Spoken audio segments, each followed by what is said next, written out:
Good afternoon, LinkedIn. Welcome to another edition of Elements of Interest. Here with Josh Burkhalter. How you doing, man? Another long, busy day, but enjoying life as always. That's good. That's good. Yeah, I might be taking too many shows in at this point.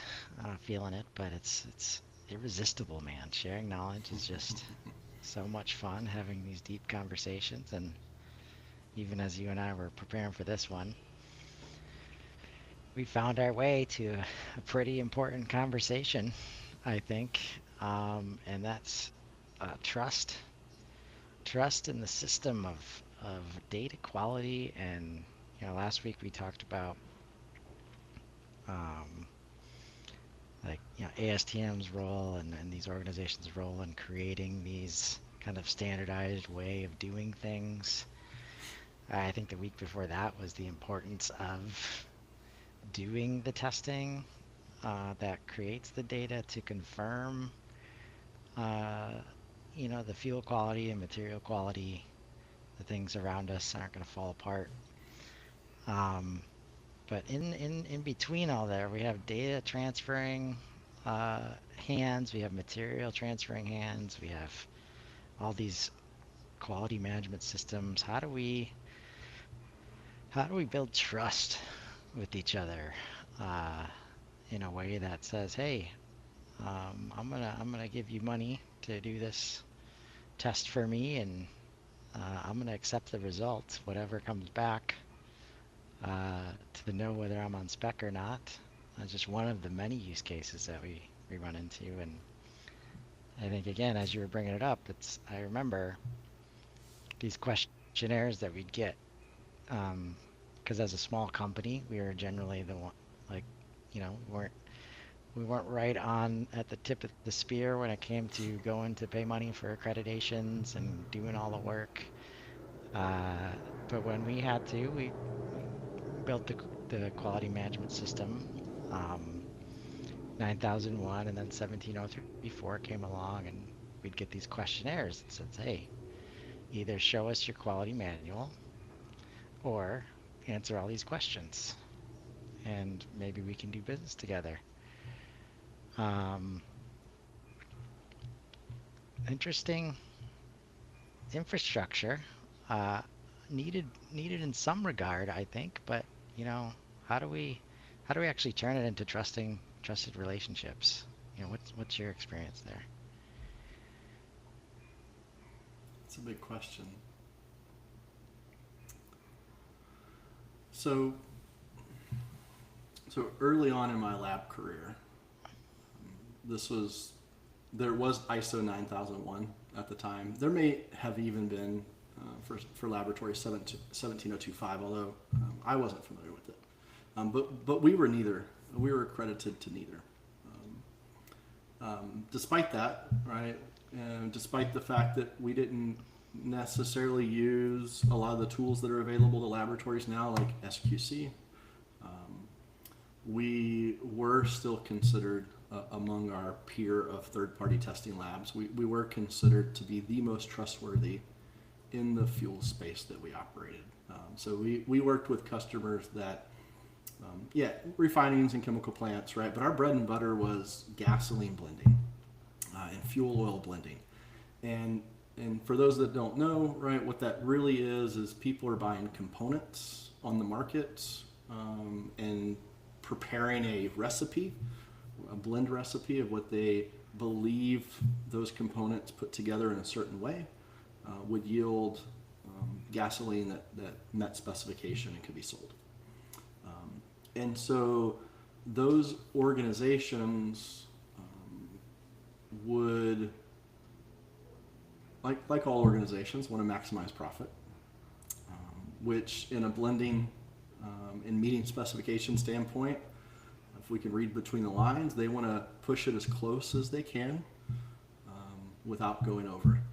Okay, so if, for example, in the winter, RVP is one of those specifications for vapor pressure that is a key driver, right? So if you plan a blend and you're supposed to meet a 13 max vapor pressure, 13 psi max vapor pressure, and you make 12.5 max vapor pressure, you've left lots and lots of thousands of dollars on the table.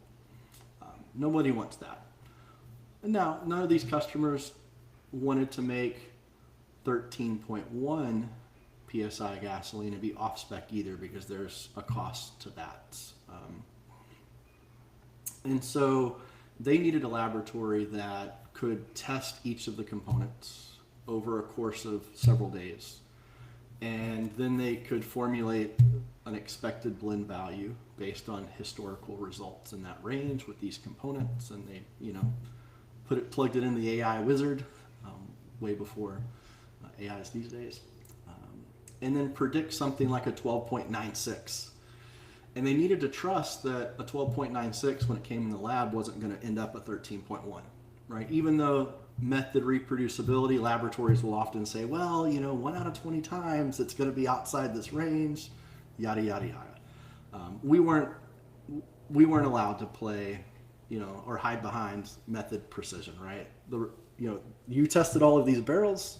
We put it together according to this blend. You tested a simulated hand blend in the laboratory, and you got a 12.96.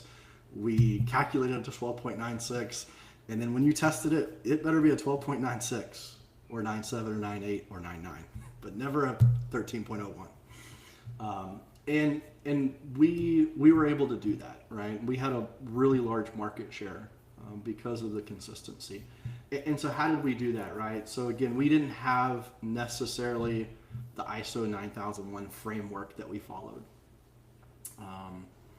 But we did do things that were really, really good practices to ensure, right, performance, right? Some of these are obvious. Some of them are found in the test method. Some of them are found in the ISO standards. Some of them are just common sense, right?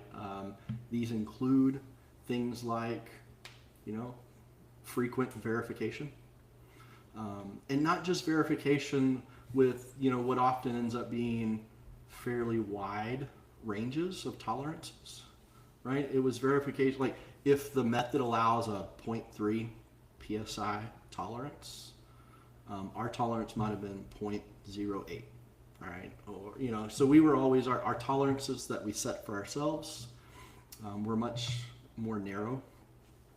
To ensure that we didn't have the variability. We did, very often we would recalibrate things to dial them in, so to speak, or we would work with our vendors. Again, like a vendor we'll talk about vapor pressure again. You have to calibrate the instrument every 6 months. The vendor does their things, they verify pressure, temperature, volume, etc. And then they'd run some checks and they give it back to you and say, hey, it was within the parameters. Well, we gave them requirements that said, no, it has to be right there in the middle, right at the expectation. So you keep turning the screws and doing whatever you have to do, stand upside down, put your quarters in your left pocket. We don't care, right? But it needs to be right there in the middle. So that expectation setting, because we had the expectation from our customers that we just had to get it right. So those types of things, we would. So let's talk about that a little bit more, right? We put similar requirements on our reference material manufacturers, people that supplied products, pipettes, right? They just had to be great. And then the other real big piece of the puzzle is to understand the expectation, right? Because any lab result can deviate from expectation or deviate from what you're hoping for. You can have that 1 out of 20 bad runs. So for us, if we were to ever just get a bad result and then send that along, which happens with every laboratory, that can ruin all of that trust, right? It's like, hey guys, you had all of the knowledge about the historic, blend recipes that we've done like this. You've run this product 10 times in the last month. You did a hand blend and then you submitted a result that just doesn't make sense, right? So we just never submitted things that didn't make sense. So at the time, that required a lot of manual tracking, right? So we were recording and trending all of our data. We were calculating expected values, and if it didn't fall within what we believe the expected value was, and I'm not advocating for this necessarily, but it's just worked. It worked for us. Is we would rerun it to verify, right?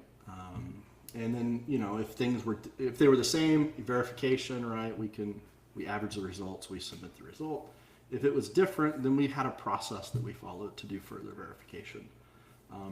But a lot of modern limb systems should be able to help with things like that now, right? So leveraging technology, doing trending on those tanks and those blends. But yeah, it was just good practices, right? And I think on one hand, with the implementation of quality management systems, it does allow people to maybe feel comfortable that they're getting it right because they've implemented this system that is intended to help ensure that you get it right without actually looking at the nuts and bolts of what gets it right. So that's a long answer, Chris. But yeah, those were some of the things that I can recall that we focused on. I do have one question, because sometimes, so like when you, in the cases where, um, so the data comes back off spec, and you rerun it, and it's still off spec.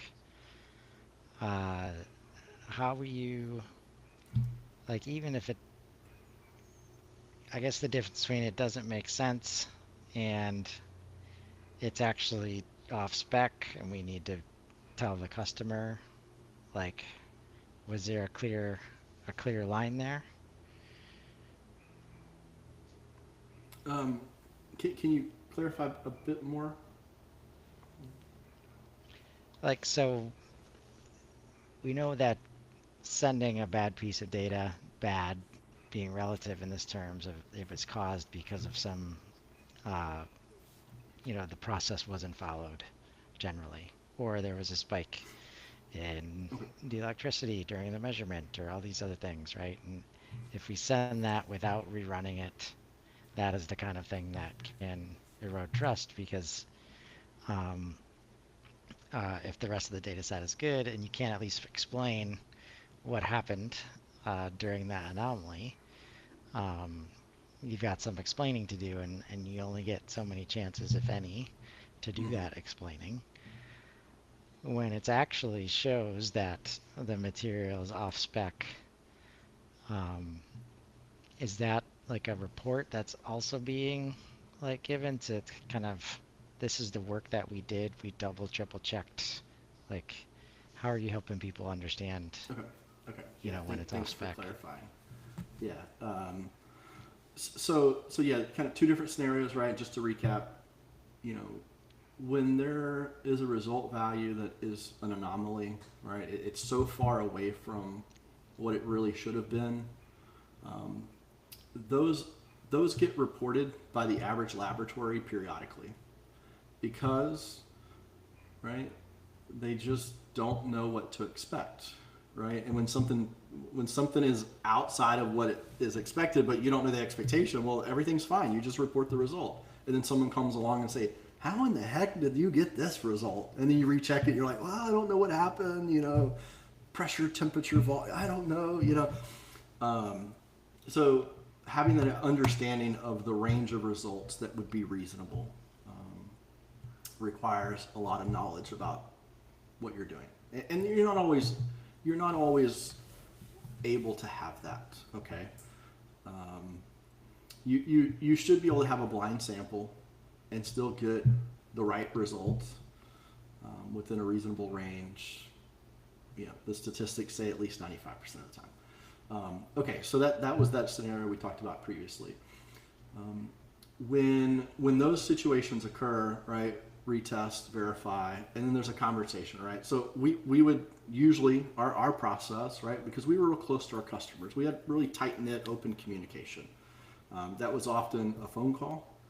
It's like, hey, specifically, a gentleman named Aaron, I've talked to 10,000 times. Aaron, I don't know what's going on. I've run this thing twice. I verified the analyzer. Like, I know we're thinking it's going to be this, but it's actually this. Like, is there something going on? Like, do I not understand the last? I thought you put butane in here, and I thought it should have done this, but it didn't, right? And he would very often say, "Oh yeah, you're right. I forgot to update the orders. Like, we actually did this other thing. Hey, thanks for catching that. Thanks for the call. Not a big deal, right?" That's usually how that occurred. Other times now, when you, back to your question, it's off spec, right? We do expect some results to be off spec, especially in the paradigm that I was describing, where they are blending so close to spec, right? So our job was just to ensure that the results we were getting were as correct and true as we could make them, right? So off spec results we would automatically verify, all right? And then we would validate it against our expectations, and then we would still have a similar phone call. And I think we talked about this briefly before we started the show. Like, in those cases, very often, other companies, I think, conversations would go something like, "That can't be right. Like, test it again. Like, you guys don't know what you're talking about. Like, this is on spec. I know it's on spec. It's supposed to be a 12, you know." In our case, it was like, okay, I know you guys verified, right? We deal with this a couple times a month. You know, these things happen. We'll put some more of whatever product into the tank, and we'll resample and send you more samples. Okay, great. We'll look forward to it, right? And so it was through the years of trust being built up that very often, even when they thought the result would be one thing and we were on the wrong side of the specification, they wouldn't question it, right? It was actually very infrequent that they would say, "Hey, you know, can you maybe just send it to a third party and just have someone else verify it just in case?" And sometimes we would do that on our own, right? We would take the cost of that because, again, you know, we want the conversation to be what I described. "Hey, Aaron, this is what we've done. This is the true results. Okay, great, Josh. We'll go fix the product." Versus other laboratories I've worked at, other companies, what's probably more common today is, "Hey, look, like, you guys just aren't helping us run our business. Like, we're in the business of making product we can sell. Your laboratory provides us not enough consistency in helping us achieve that goal. I'm going to find a laboratory that can." Now, that can be interpreted as, "I'm going to find a laboratory that gets me the number I want," but that's actually not what most customers think like these days. Maybe in the 90s and before. I think most companies say, "Look, we don't want the risk of off spec product. We understand sometimes it's off spec, but also, you know, we do need a company that's consistent enough that when it's supposed to be on spec, it's on spec most of the time." And so they will move their business elsewhere. And so we never had that fear. And I'll tell you another story, right? Yeah, there were companies that would use us consistently, and then when the blend was off spec and they didn't have time to fix it, then they would have another company sample it because it was that other company's opportunity to get a good result for that company and maybe take some market share. But we always got the market share back because we were trustworthy. So yeah, we can't name any names, you know, protect the innocent. Well, I think you just like hit the nail on the head of why these accreditations exist, like um, why these rules that everybody has to follow, why quality management systems are important to kind of set expectations, but also, you know, uh, always hard to manage, you know, the system as a whole and not kind of overdo the audits. And so it'd be nice to like come back to our conversation about why all this is happening. And as soon as the why becomes not like quality, you know, material, safety, like as soon as it becomes for the audit or to get the right answer, uh, you know, you lose trust like real quick. Um, in these situations. And um, which is where like, but because of the way that the standards can be set up, and I remember this when Tier 3 first came out, you've got the Exxons of the world that have been doing quality control for a long time, have high standards, could audit everybody in their sleep. Um, and now all of a sudden, this new specification comes down, everybody's got to start doing quality control. And it's like either I'm mad at the EPA or I'm mad at the 6299 or it's Exxon's fault. And the way that the supply chain or just creates these dynamics in this environment for adversarial relationships. Whereas what you described was like you're on the same team as the person that you're serving as the customer, right? Like, hey, we understand this is off. You brought up a topic that wasn't even top of mind in terms of like, hey, we we gave you the wrong thing or we didn't tell you about a recent change. So yeah, you probably got a bad number.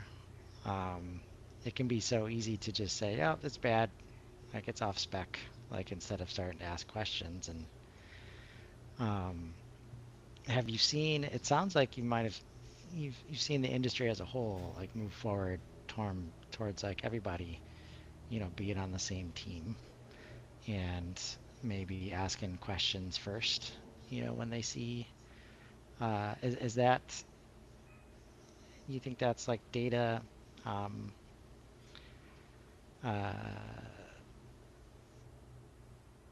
uh, data literacy, showing up there Hmm, a little bit? it's interesting. What would you attribute to that? Oh man, what has so I think I think whew, the ethics, right, that come down from a lot of these companies are publicly traded. A lot of yeah, a lot more emphasis on ethics and decision making and best practices. I think there's been a huge wave around safety, right? And I think it bleeds over into other things, whether there was a specific focus on ethics or not. But I think that's part of it. Um, I think I think the risk, the fear of risk that these companies have now, right? Like it's not worth the dollar in that instance to risk the brand and that sort of thing. I think that thought process is propagated through a lot of the business. Um, I think, yeah, I don't know. A lot of the people in these so these are like schedulers, like so in this blending operation for these oil companies, the role is a scheduler. They're kind of like coordinating and overseeing, and then they have someone that's like making the blends and the financial decisions. So the scheduler is really the point of contact. Used to be that these schedulers would be in this role for 20 or 30 years, and they were waiting for their shot, right, to become the blender so that they could get the massive bonuses, right? So there was a lot of incentive, maybe financially, to push, right, to make things work, right, not to have to call your boss and have a problem, right? Whereas now, I think there's been a lot there's a lot of younger folks that get into scheduling. There's a lot of clear like career trajectory that's understood, and it's not based on like us making a dollar, right, profit on this barrel today. So I think all of that's probably playing. I think millennials are less likely to cheat and blur the lines than some of the previous generations. I believe that. I might be naive, but that was my experience, like with the workforce, when I was managing people multi generations. It seemed like the younger staff was more willing to accept by the book and just be happy with that, and not blur the lines. Yeah, and I don't think it's too naive to draw the line towards regulations and things like Tier 3 that all of a sudden cause everybody to start managing data and really increase uh, the knowledge set around data and why it's important. Um, because you tend to go by the book when the book is constantly being thrown at you and put in front of your face. Whereas, when that wasn't around, and like you said, there was whole incentive structures built around get the dollar, right? I mean, when you put people in a position to be, acknowledged and find success through the gray areas, it's human nature to find those gray areas. So that doesn't that observation doesn't surprise me very much. Just try not to. I always try to be empathetic to the world that everybody was in as they were making these decisions. Um, but it is a different scenario now, and it's good to see that incentive structures have probably changed. It's interesting how many business problems can be traced back to that. Yeah, so I don't know how relevant this is, but you just kind of have to share this, right? So I'm talking about these relationships that we had and this level of trust, right? We had at that company, we had hired someone in to be the branch manager. Lots of years of experience in the business. Not a lab guy, he was an operations and a marketing guy. Not that there's anything wrong with that, but he hadn't learned and didn't know laboratory precision and measurement uncertainty and these types of things. Um, and he also didn't understand our culture and actually how much trust our customers had. Right? And so he'd come from an organization where you had to operate in the gray area, and if you didn't get it right for a customer, like you may not get to eat next month, so to speak. And typical scenario happens, but he, if I'm remembering the details right, and this was a long time ago, he was trying to get kind of an understanding of how things were operating, so he wanted to be in the process, right? So rather than myself calling the customer directly or working with the account manager, he wanted to be in that process so he could get a feel for being a co-pilot. So he had me run the test 6 times. And because it kept being off spec, he had an expectation that things should be on spec for his customer, or our customer that was now his customer, that he feared he was going to lose our customer if I couldn't get the right result. And he just kept ordering, run it again, Jeff. to a comical level, to the point where, again, I don't remember the exact conversation, but it got pretty heated, and I said, I'm not going to run it again. You can come run it. I'll teach you how to run it. See if you know how to get the right result. I'm not running it again. And he said, if you don't run it again, I'm going to fire you. And I said, well, it's too late. I'm gone, bud. So I got home, and of course, there was some phone calls, and hey, sorry about that, and yeah, it just goes to I don't fault people for how they behave in whatever system they've learned from, right? Yeah. Yeah. No, and it highlights it, like, you come back to values and culture, right? Like the ability, like, for you to have to do that, but also for you to be able to do that and have it not be, situations that we've also heard about where people are too proud to walk that back, right? And it actually ends in the way that you described. Um, all these are, I talk a lot about things like AI coming, um, and just all these human dynamics and interpersonal relationship stuff. Like, it's not going anywhere, for a while. Uh, and it's good to see that there's been some, cultural changes. But I often hear about challenges related to this accreditation layer. Like, okay, so if we want to help standardize and raise the level of just process in the industry, we create 9001, 17034s, 17025s. How do we know people are following those, right? We create this layer of accreditation where these companies, um, have assessors that go out and, take tours and follow the process. Uh, Another, in too many cases, another adversary enters the arena. And now we got end users and, the supply chain and the assessors. And if somebody is trying to, what's the right way to put this? Like, let's say somebody new is coming into the space, maybe like your guy that you mentioned, and they see this stuff going on, and they see a quality management system, they see customer expectations, they see assessors. Like, how would you advise them kind of maybe get past all that in terms of, like, this is the why, but the assessors and the customers, they don't might not always agree on things, and like, how do you even,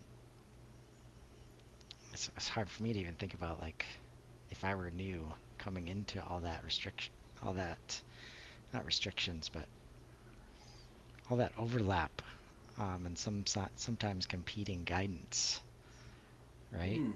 Like, So, yeah, that's interesting. Very often you implement whatever most strict or robust requirement, right? It's typically layers, and like you're going further, you're getting more robust and more assurance. Very rarely are they like actually competing. But it does occasionally happen. And I can't think of an example, but I consult for some customers now, and they have auditors come in, and the auditors have a different interpretation of the requirements. And so what we'll get questions. Hey, we've operated under this assumption, right? Um, and then they're now telling us this. Like, what are your thoughts? It's like, well, yeah, I've heard that interpretation. The other 99 customers we're working with have said that they do it the same way you do. Here's the reference to the standard, et cetera, et cetera. Okay, so then what do, right? Well, and the same thing happens, like another example, a customer of ours recently was audited. So we have, Baytech has customers that use our tools who audit, so oil company audits the third party laboratory that does service for the refinery who uses the tool. And then oftentimes the refinery might have many more resources and understanding, or maybe they've upgraded to the latest version. And so they're auditing, and hopefully what they're doing is they're teaching, right? They're providing some guidance because they want their service provider to do well, right? That's usually how that relationship works. And that goes, most auditors that last a while, they have the consultant hat. Very often they actually consult, right? They're not there to be hard asses. They're there to say, did you follow this or not? To what degree? Here's the description and the observation. But anyway, so this example, right? Refinery was auditing a third-party laboratory, and the person on the ground, the local quality manager, really didn't understand the requirements really well, didn't really understand why they were doing certain things, and then there was a little bit of maybe they weren't doing it quite well enough. But what that does, right, that removes all of that credibility, or a lot of it, and it allows the auditor and the assessor to really push hard to say, hey, look, I really think like this finding is fairly severe, and this is why, right? And very often in an audit, it's about how you answer the question.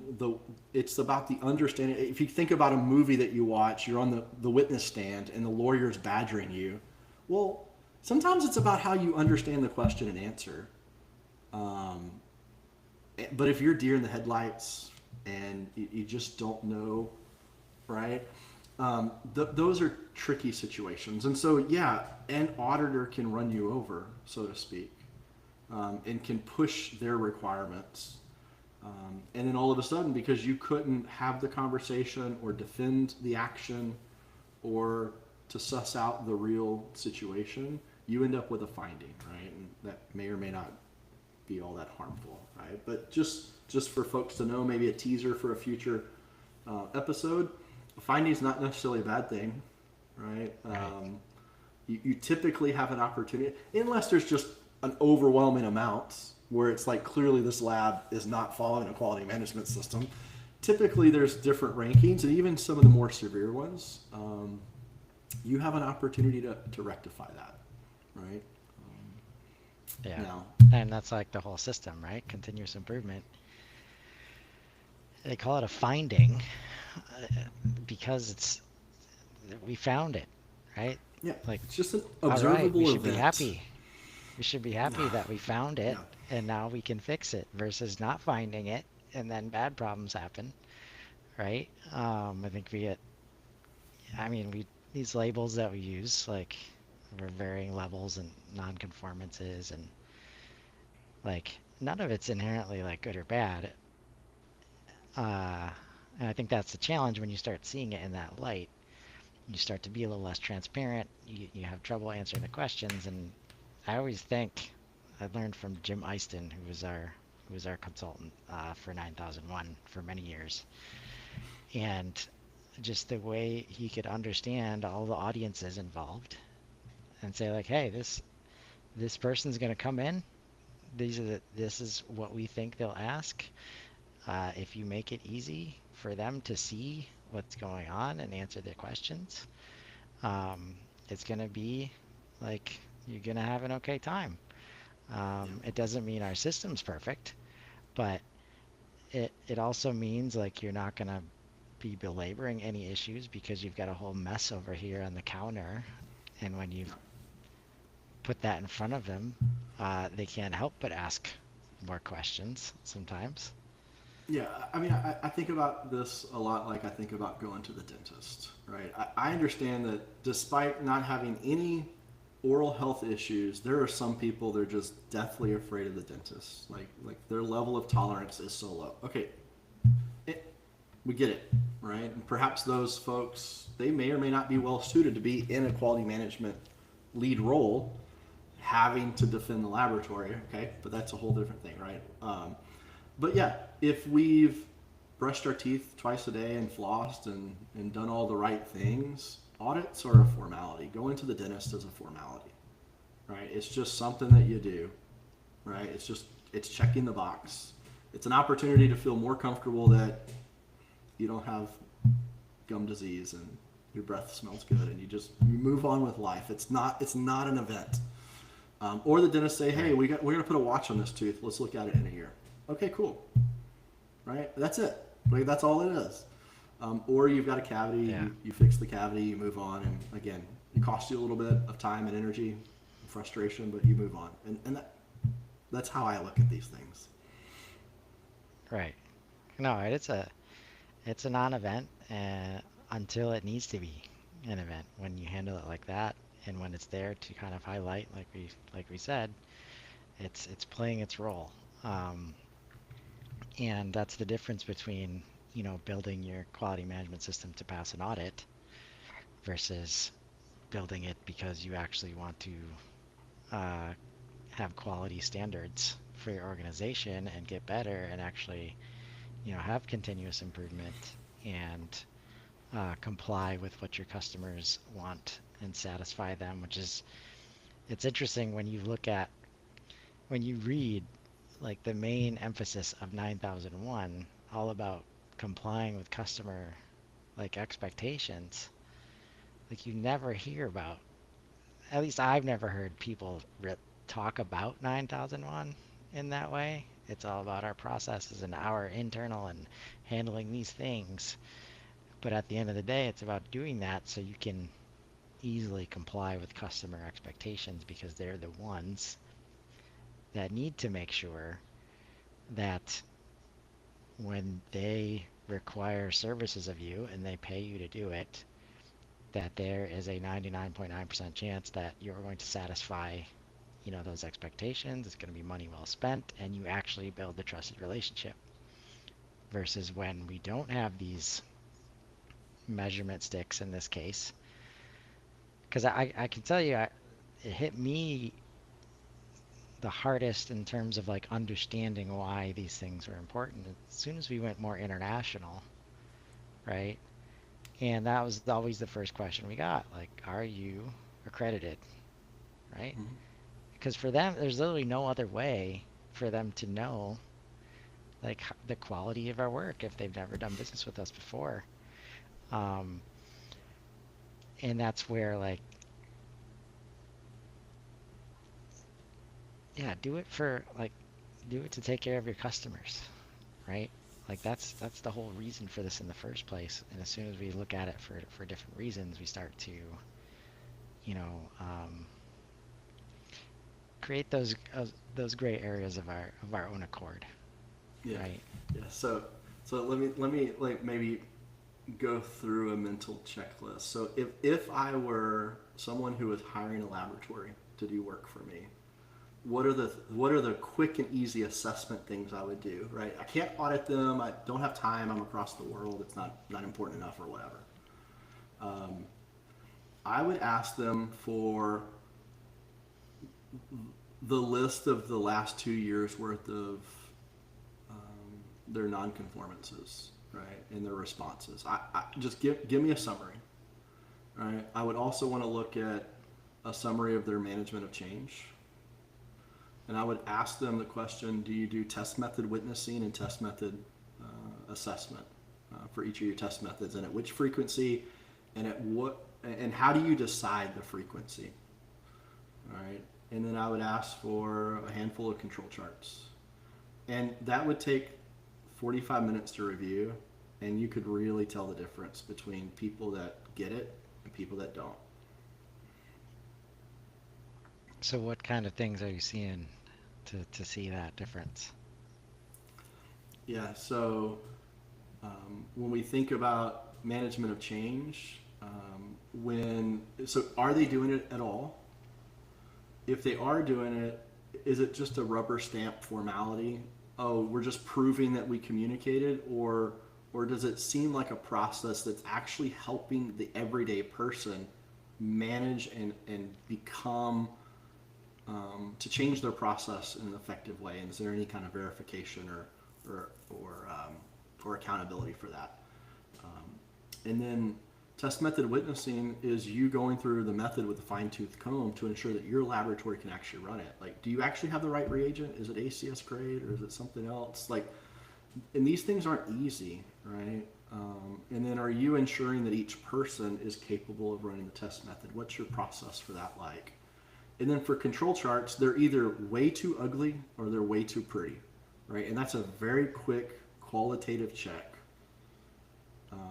You can normally spot it very, very quickly. You can tell, are their limits too wide or are they too narrow? Do they have too many issues or not enough issues? Because both are a problem. Yeah, these things you can spot very easily. You can spot the people that are faking it and doing it just because they need the rubber stamp, or are they actually using these tools and getting better?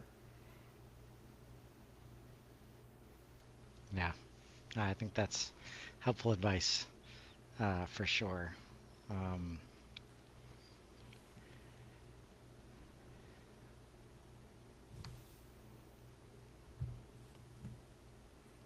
what do you think? Anything else that comes to mind when it comes to creating trusted, relationships when we're trying to confirm, quality materials, quality data, quality processes? Transparency. Yeah. Don't hide from the reality. Um, I think that when there are problems, you have an opportunity to strengthen the relationship with the customer in a way that you can't during good times, right? Do not lose that opportunity, right? You've already paid the price of getting it wrong, right? Like, this is the time to start getting it right, and then you can have them for life after that, right? I really believe that. Um, I think organizations that don't attack their problems head on, that are timid and meek and over deliberate, and oh my God, how are we gonna how are we going to communicate this in a way that we don't look like idiots, right? Things like these types of, I think you've lost, right? Like you already had the problem, and now you have a cultural problem, right? You're never going to get better because you're looking at the wrong, you're looking at your ego and you're operating from fear, and people can smell that from a million miles away. It churns my stomach, right? To be quite honest. So that would be my biggest piece of advice. Don't be afraid to look stupid, right? And then, we've kind of been on our high horse today, Chris. And so sometimes we kind of preach in these a little bit. And I do want to just say that so many things in quality management systems that I had to implement and maintain,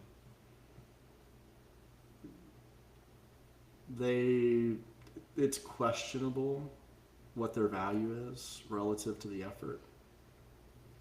And it's true. Until you don't do it well and that situation occurs and you didn't have the checks and balances, or you thought that this level of verification is overkill, but then the vendor switched out a part and you didn't verify it the way you were supposed to, and all of a sudden the month of results that you do later is all suspect. So you're really managing risk, right? That's what you talk about it's customer expectation, but then it's managing downside risk. Yeah. But go ahead. I remember when the 2015 update came out, it was all about risk assessment, like adding that in, whole new flavor. And so much of that was like, when it comes to risk assessment, like it's about your business, like straight up. Like it's very hard to take this risk assessment from this business and just apply it and like find this like happy, standard. And that's where, like you just mentioned, I think that's another place where you can get QMSs wrong. Because at the end of the day, whether it's an accreditor or it's an assessor or it's a customer, as long as you can explain what's going on with confidence, with transparency, like this is our process, this is why we choose to do it this way. We don't have years worth of data to prove stability, but here's how we know like our quality is there. Like that's all, again, we get back to trust, right? QMS is just a tool to help with that. But like any tool, if you choose to use it and just like, okay, how are they doing it? All right, I'm just going to check all those boxes. Now we've got our Yeah, process, and it's here you all go. about the why, Right? right? Yeah, and when you formalize a standard practice and it's all about risk, it's like, that really, like, people don't really understand what that is, right? But it's a really easy decision, right? This burette that I'm using, it's supposed to deliver 1 milliliter. If it doesn't deliver 1 milliliter, what's the impact of that? How bad can that be? Like, how far off can this be? And I'm still confident that I'm doing what I'm supposed to, right? That's an easy decision to make, right? It's just thinking like that. Even if you were a little bit wrong, but you just went with your gut and you just made the decision. Hey, look, I assessed it this way. It's a 10-second questionnaire that asks myself about every component of everything I do, and I do this once a year or every time I change vendors or whatever. You can save yourself a lot of trouble. And that risk-based thinking did not cost you that much. Now, if you don't formalize that thinking and you just go and over verify everything, of course that can cost you a whole lot. And you're like, hey, I did 10,000 hours of verification and I found nothing. What was the point of verifying? Okay, well, your risk assessment process needs a little bit of review, right? Which is, it's all a feedback loop, right? Like, Yes. everything you do is just a feedback loop, and you just have to reassess. Again, some people over formalize that.